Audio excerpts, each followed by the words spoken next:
ये कहानी है एक ऐसे एंटी स्केलेटन फेस वाली विसर की जिसको बचाने और सुनने वाले दोनों कर्ज में आ जाते हैं और वो अपनी मौत से पहले ही कोस के हाथों भयानक तरह से मर जाते हैं। क्या कोई है जो इस कर्ज को ब्रेक कर पाए? मूवी स्टार्ट होती है हाई स्कूल में हो रहे एक बास्केटबॉल मैच से जो काफी क्लोज चल रहा होता है। वेलिंगटन हाई स्कूल की टीम हार रही थी, लेकिन गेम खत्म होने से कुछ सेकंड पहले मैसन उर्फ हॉर्स अपने स्कूल को जितवा देता है। वो सेलिब्रेट कर रहा होता है, लेकिन ऑडियंस पे उसको एक ब्लैक कलर का चढ़ा हुआ कोस दिखता है जो उसी की तरफ आ रहा था। ये डर जाता है और रॉकर रूम की तरफ भाग जाता है। अपने रॉकर तक आता है तो उसके रोंगटे खड़े हो जाते हैं और वो अपने रॉकर से एक एंटीक जार निकालता है और वो कोस यहाँ पे भी इसके पास आने रखता है, तो ये चलती से उस जार को तोड़ देता है। और जब ही रॉकर रूम में उसके टीममेट्स आ जाते हैं और वो सेलिब्रेट करने लगते हैं तो ये भी उनके साथ नॉर्मल हो जाता है। अब मेसन शावर लेने जाता है तो वो नोट करता है उसके पीछे वही चढ़ा हुआ कोस करा हुआ है और वो मेसन के मुंह में अपना हाथ डाल देता है, जिससे मेसन चलने लगता है। और उसकी आवाज सुन के उसके दोस्त भी यहाँ पे आते हैं जो शॉक हो जाते हैं कि मेसन के साथ ये क्या हो रहा है, और वो वहीं चढ़ के मर जाता है। और इसकी हालत तो सेम कोस वाली हो गई है, बिल्कुल चढ़ी हुई। अब कहानी 6 महीने बाद की आती है जहाँ हम क्रिस नाम की लड़की को देखते हैं जो रिसेंटली शिकागो से इस टाउन में मूव हुई है और वो अपने कजन रैड के साथ रहती है। आज उसका ब्रिंगटन हाई स्कूल में फर्स्ट डे है। क्रिस और रैड स्कूल में आते हैं और क्रिस को मेसन का ही रॉकर मिला है, लेकिन इधर मेसन के दोस्त आ जाते हैं जो क्रिस को वार्न करते हैं ये रॉकर यूज करने के लिए, क्योंकि वो इनके दोस्त मेसन का है और ये उसकी मेमोरी है। और उसके दोस्त का नाम टीन और उसकी गर्लफ्रेंड क्रेस थी और रैड को क्रेस पसंद है। टीन क्रिस के पास को लेके यहाँ पे आ जाता है। ये वही लड़की है ना जो ट्रक से हिट थी, इसी की वजह से इसके फादर की मौत हुई है। और एक एरी नाम की लड़की यहाँ पे आती है और वो इन्हें क्रिस को तंग करने से मना करती है, लेकिन टीन तो और करने लगता है तो क्रिस गुस्से में टीन को एक किक मार देती है। सभी टीचर मिस्टर क्रेवन भी यहाँ पे आ जाते हैं जो क्रिस, रैड, टीन और क्रिस को डिटेंशन दे देते हैं। एरी उनको समझाती भी है इसमें क्रिस की कोई मिस्टेक नहीं है, ये टीन ही उसको तंग कर रहा था, लेकिन टीचर एक भी नहीं सुनते बल्कि एरी को भी डिटेंशन दे देते हैं। अब मजा आया। सबके जाने के बाद एरी क्रिस को हेल्प के लिए ऑफर करती है, लेकिन क्रिस मना कर देती है तो वो भी चली जाती है और ये अपना रॉकर खोलती है तो उसके सामने वो एंटीक जार रखा हुआ था। अबे ये टूट गया था ना। क्रिस उस जार को ओपन करती है तो उसके अंदर स्केलेटन फेस वाली विसर होती है जिसे क्रिस बचाने वाली होती है। तभी स्कूल की बेल रिंग हो जाती है और क्रिस उस विसर को जार के अंदर डाल के अपने साथ रख लेती है। ये सब डिटेंशन क्लास में आते हैं और क्रिस के बैग से वो जार निकल के गिर जाता है और 3 विसर देख के मिस्टर क्रेविन को बता देता है, तो क्रिस वो लेके मिस्टर क्रेविन को दे देती है कि ये रॉकर से मिला था। अब मिस्टर क्रेविन उसको चेक करने रखते हैं कि ये तो काफी एंटीक पीस है, ये एक एस्टेक विसर है और इसमें कुछ लिखा हुआ भी है, शायद मायान लैंग्वेज में कापा पिक्सन। तो क्रेस उसका मतलब सर्च करती है जो होता है समन द टैट, मतलब मौत को बुरावा देना। विसर काफी हिस्टोरिकल लग रहा होता है तो मिस्टर क्रेविन उसको अपने पास रख लेते हैं कि ये तो स्कूल में मिला है, स्कूल की प्रॉपर्टी है। खैर डिटेंशन खत्म होता है, लेकिन वो सबको चे बेचकर ऐसे दिखने के लिए बोलते हैं और सब क्लास से चले जाते हैं। क्रेस सबको अपने घर पे पूल पार्टी के लिए इन्वाइट करती है, क्रिस को भी, और क्लास में मिस्टर क्रेविन विसर को एंटीक सेल करने वाली वेबसाइट में देखने रखते हैं और इसके टाइप की विसर की प्राइस देख के वो खुश हो जाते हैं। उनका इरादा है कि इसको भी सेल कर देंगे और वो विसर की कंडीशन चेक करने के लिए उसको बचा देते हैं, जिसकी आवाज रूम के क्लास को क्रैक कर देती है। रैड को याद आता है कि वो अपनी बुक क्लास में भूल गया है तो वो उसको लेने के लिए स्कूल जाता है। मिस्टर क्रेविन क्लास से बाहर निकलते हैं तो ये चुपके से अंदर चला जाता है और वो बुक उठाता है और टीचर क्रेविन के लैपटॉप पे वेबसाइट देख लेता है। वो समझ जाता है कि ये इसको सेल करने वाले हैं तो वो चार से विसर निकाल के अपने साथ ले जाता है। क्रिस बाहर वेट कर रही होती है तो उसके पास एक नोहा नाम का लड़का आता है जो खुद को पार्स वाले चर्च का यूथ पेस्टर बताता है। पहले तो अच्छी बातें करता है, कॉट का नाम लेता है और फिर क्रिस को ड्रग्स ऑफर करता है। वो इसको फौरन मना कर देती है। अब तक रैड भी आ जाता है और नोहा को भगाने रखता है, लेकिन नोहा उसी पे हमला कर देता है, उसको चाकू दिखाने रखता है कि तुम बीच में नहीं आना, और क्रिस को बोलता है जब भी तुम्हें नीड हो मुझसे ले लेना, और चला जाता है। अब रैड क्रिस को बताता है ये बकवास आदमी है, खुद को यूथ पेस्टर बताता है, चर्च में सर्विस भी देता है और पेरेंट्स को लगता है ये तो हमारे बच्चों के लिए रोल मॉडल है, मगर यही उनके बच्चों को ड्रग्स बेचता है। और अभी कुछ टाइम पहले एक बच्चा ओवरडोज की वजह से मर भी किया था, मगर नोहा को कोई भी फर्क नहीं पड़ा और वो क्रिस को नोहा से दूर रहने के लिए कहता है। मिस्टर क्रेविन रात तक क्लास के अंदर थे, काफी स्मोकिंग कर रहे होते हैं और वो विसर के जार को ओपन करके देखते हैं, लेकिन अंदर तो कुछ भी नहीं था। होगा कैसे, रैड लेके चला गया, लेकिन ये इनको नहीं पता। वो परेशान हो गए टेबल के नीचे हर तरफ देखने रखते हैं ये कहाँ पे चला गया और इसी टेंशन में और स्मोक करने रखते हैं। उनको बाहर से आवाज आती है तो इनको लगता है ये स्कूल का क्लीनर चार्ली होगा। वो बाहर आते हैं लेकिन उनको एक अजीब सा कोस्टरी एंटिटी दिखती है। वो उसको बोलते हैं स्कूल बंद हो गया है, यहाँ से जाओ वरना मैं सिक्योरिटी बुला लूंगा, लेकिन वो तो अजीब तरह से इनकी तरफ ही आने लगता है तो ये भी डरने रखते हैं। लेकिन जब ही चार्ली इनके पास आता है तो वो कोस गायब हो जाता है। खैर इन सब के बाद मिस्टर क्रेविन क्लास के अंदर आते हैं जहाँ कोस उनके सामने ही था, जिसके ना सर पे बाल थे और उसके मुंह से ब्लैक कलर का लिक्विड निकल रहा होता है जैसे बहुत बीमार है, और वो अपना हाथ मिस्टर क्रेविन के सीने में घुसा देता है, जिससे मिस्टर क्रेविन के रंग्स अफेक्ट होने लगते हैं और उनकी उम्र ज्यादा बढ़ने लगती है और उनके बाल पे गिर जाते हैं और बिल्कुल कोस की तरह उनके मुंह से भी ब्लैक लिक्विड निकलने लगता है। सेम कोस की तरह हालत हो जाती है और मर जाते हैं। इससे थोड़ा बहुत हाइटिया तो हो गया कि विसर बचाने वाला बंदा खत्म हो जाता है। अब सीन क्रेस की पूल पार्टी का आता है जहाँ टीन और एरी पहले से मौजूद थे और अब क्रेस और रैर भी आ जाते हैं और रैर उन सबको विसल दिखाता है, देखो मेरे पास क्या है। और यहाँ पता चलता है कि एरी को डायबिटीज है और वो इंसुलिन भी देती है। टीन क्रेस को टेल देता है विसर बचाने के लिए, तो क्रेस इधर से जाने लगती है तो एरी उसको रोक लेती है और जब क्रेस विसर को बचा देती है, जिसकी आवाज ये सब सुन रहे थे और इतनी तेज और अजीब होती है कि सबको अपने कान बंद करने पड़ते हैं और टीन तो इन सब बातों का भी मजाक उड़ा रहा है। अब क्रिस जाने लगती है तो एरी उसके पास आती है, उससे बात करती है और कल होने वाले फेस्टिवल के लिए इनवाइट भी करती है। ये एरी कुछ ज्यादा इंटरेस्ट नहीं दे रही क्रिस पे और ये सब कल चले जाते हैं। क्रिस इसी कश्मकश में होती है कि एरी के इनवाइट को एक्सेप्ट करे या रिजेक्ट करे और जब भी वो खिड़की से बाहर देखती है तो उसको तरफ में कोई करा हुआ नजर आता है। वो उसे गौर से देखने लगती है कि जब रैर कमरे के अंदर आ जाता है और अब ट्री पे कोई भी नहीं था। रैर समझ जाता है कि क्रिस फेस्टिवल पे जाने के लिए कंफ्यूजन में, तो वो उसके मोबाइल से एरी को फेस्टिवल पे जाने के लिए हाँ का रिप्लाई कर देता है और हम एरी को देखते हैं जो हॉस्पिटल में पार्ट टाइम जॉब करती है। खैर टीन भी ड्रिंक एंड ड्राइव करके अपने घर पे आ जाता है। अब क्रेस पूल में अकेली थी और वो ऐसे वाला असाइनमेंट कर रही होती है कि जब भी यहाँ पे उसको किसी की प्रेजेंट फील होती है। वो पूल से बाहर आती है और इधर उधर देखती भी है लेकिन यहाँ इसको कोई भी नहीं दिखता। लेकिन एक कोस्टरी हाथ उसके फेस को टच करता है तो ये बहुत डर जाती है और घबरा के पीछे देखती है तो उसका छोटा भाई करा हुआ था, ये हाथ उसका तो नहीं था और वो यहाँ पे अपनी मॉम के कहने पे इसको घर के अंदर बुलाने के लिए आया था। ये सब विसर की वजह से हो रहा है। अगले दिन ये सब स्कूल आते हैं तो इन्हें पता चलता है रात को टीचर मिस्टर क्रेविन का इंतकाल हो गया है। उन्हें फोर्थ स्टेज का रंग कैंसर था और अजीब बात ये थी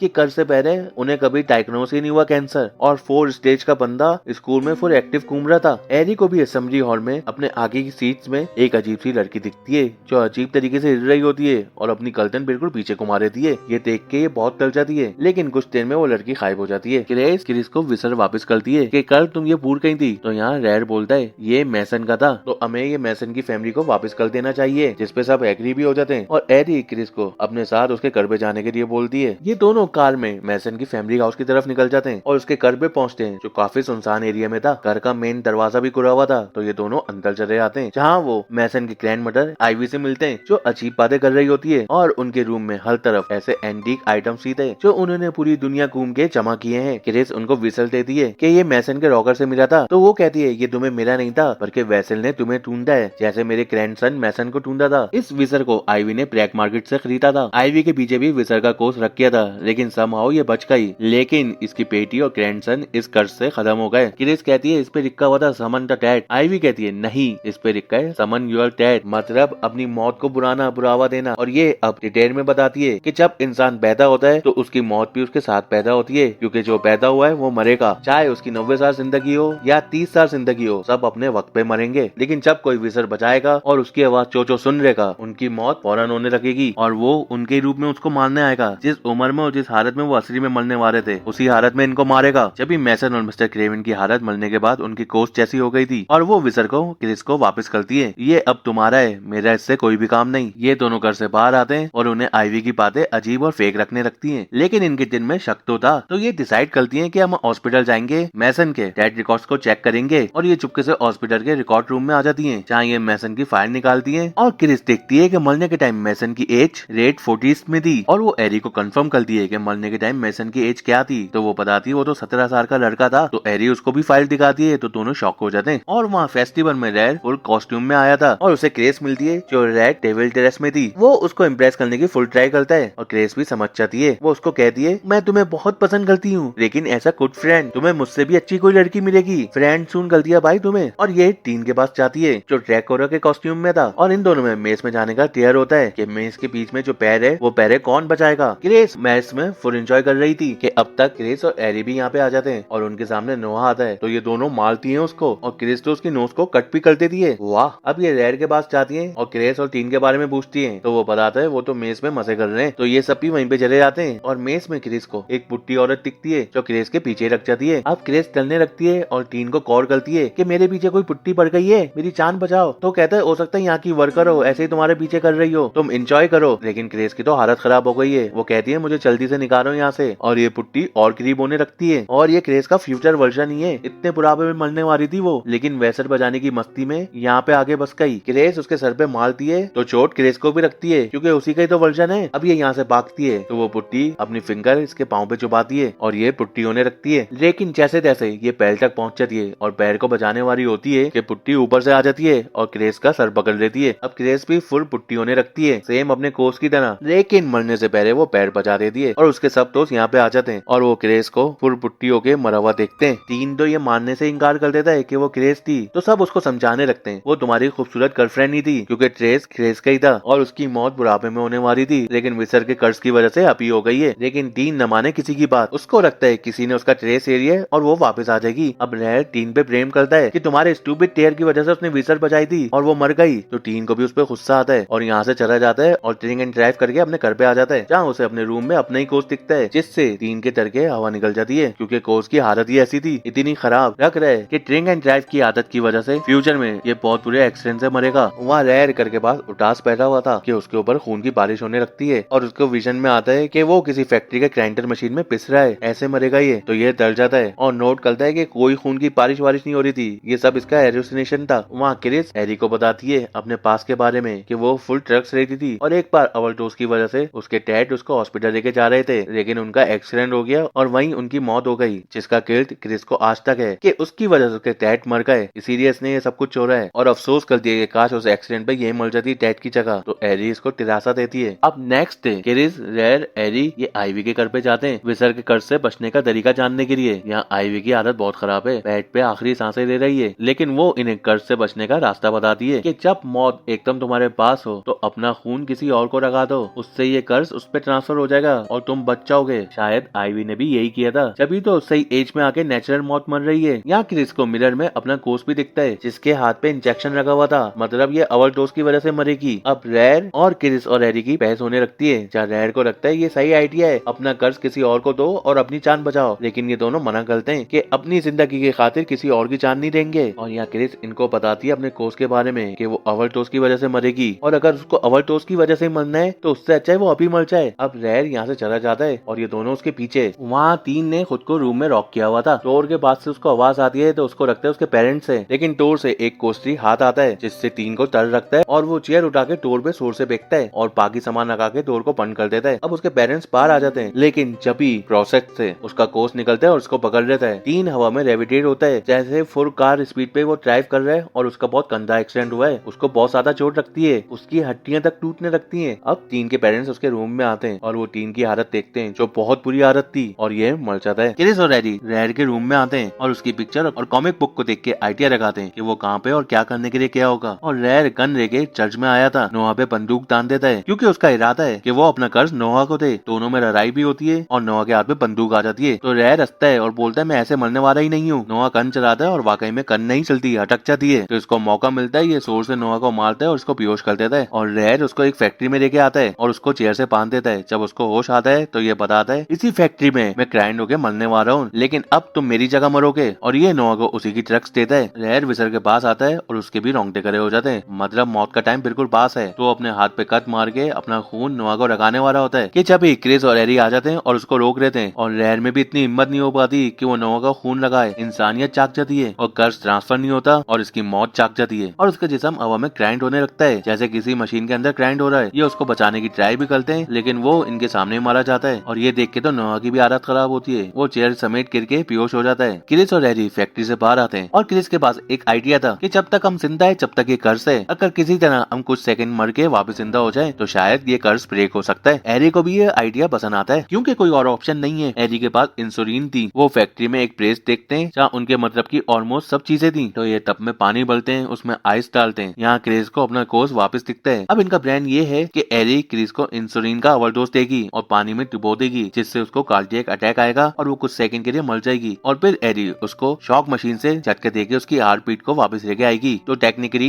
ये मर के वापस जिंदा हो जाएगी, कर्ज खत्म हो जाएगा। और फिर क्रिस सेम ये हैरी के साथ करेगी। वाओ, हैरी ये सब प्रोसेस स्टार्ट करती है, क्रिस को इंसुलिन का ओवरडोज भी देती है और इस वक्त क्रिस की हालत बिल्कुल उसके कोच जैसी हो गई थी ओवरडोज की वजह से, और उसे वो टब में पानी में डाल देती है और क्रिस इसी हालत में मर जाती है। क्रिस सबकॉन्शियस में अपने आप को पानी में देखती है और ऊपर उसको एक लाइट दिखती है जो उसकी जिंदगी की रोशनी है। क्रिस उसकी तरफ जाने लगती है तो उसका कोच उसको रोक लेता है। हैरी उसको जिंदा करने की फुल ट्राई कर रही होती है, CPR दे दिए, इलेक्ट्रिक शॉक दे दिए ताकि ये जिंदा हो जाए। वहाँ नोहा को भी होश आ गया था और वो खुद को चेयर से कोड़ के बाहर आ जाता है। गन भी उसी के पास थी और वो उन दोनों की तरफ आता है और फायरिंग करने लगता है। एक गोली हैरी को रख भी जाती है और एक मशीन को, लेकिन हैरी हिम्मत नहीं हारती और ट्राई करती रहती है। अब तो एरी को अपना कोर्स भी देखने रख किया था क्योंकि कोरी की वजह से उसकी मरने वाली आदत होने लगती है। वहाँ सबकॉन्शियस माइंड में क्रिस को एरी के साथ गुजारे हुए रमे का विजन आता है तो वो हिम्मत करके राइट तक आ जाती है और जिंदा हो जाती है। क्या कर्ज खत्म हो गया? अब उसे दो एरी दिख रही है, एक कोर्स वर्जन और एक असली जो तरफ के मर रही होती है। अब तक नोहा भी अंदर आ जाता है और अपने आप को कुछ हाई फाई समझने लगता है, लंबी लंबी बातें करने लगता है और एरी के पेट को टच कर लेता है कि जब ही एरी का कर्ज खत्म हो जाता है और नोहा को रख जाता है। एरी बच जाती है लेकिन अब नोहा को अपना ही कोर्स दिखने लगता है तो ये उस पर फायरिंग करने लगता है, लेकिन कोरिया इसी को ही रखती है क्योंकि इसी का ही तो वर्जन है वो। अब नोहा काफी जख्मी होता है और रेंगते हुए बाहर जाने की कोशिश करता है लेकिन उसका कोर्स उसको पकड़ लेता है और उसको खत्म कर देता है। क्रिस अब एरी को संभालती है क्योंकि वो बच तो गए लेकिन कोरी रखने की वजह से जख्मी तो है। और हम अब विजर को देखते हैं जो एक दफा फिर टूट चुका था। अब हम 3 महीने बाद की कहानी देखते हैं जहाँ स्कूल में क्रिस फुल कॉन्फिडेंट में थी और उसके साथ एरी भी थी। ये दोनों कर्ज से बच गए, दोनों बहुत खुश होते हैं और उनके साइड से एक लड़की आशा कुशलती है और वो अपना लॉकर ओपन करती है तो उसके अंदर वही विजर का चार्ट था। अबे ये बार बार सही कैसे हो जाता है? अब स्कूल के हॉल में सब बच्चे होते हैं तो टीचर एक न्यू स्टूडेंट आशा नेल्सन को स्टेज पे वारेंट प्रे करने को बुलाती है और ये वही लड़की थी और वो वारेंट के बजाय विसर निकाल लेती है। क्रिस और एरी ये देख के फुल शॉक हो जाते हैं और उसको बचाने से मना भी करते हैं लेकिन वो तो विसर को बचा देती है और हॉल में जितने भी रोकते स्टूडेंट टीचर स्टाफ वो सब इसकी आवाज सुन लेते हैं और कर्ज सब पे आ गया है और इसके साथ मूवी एंड हो जाती है। क्या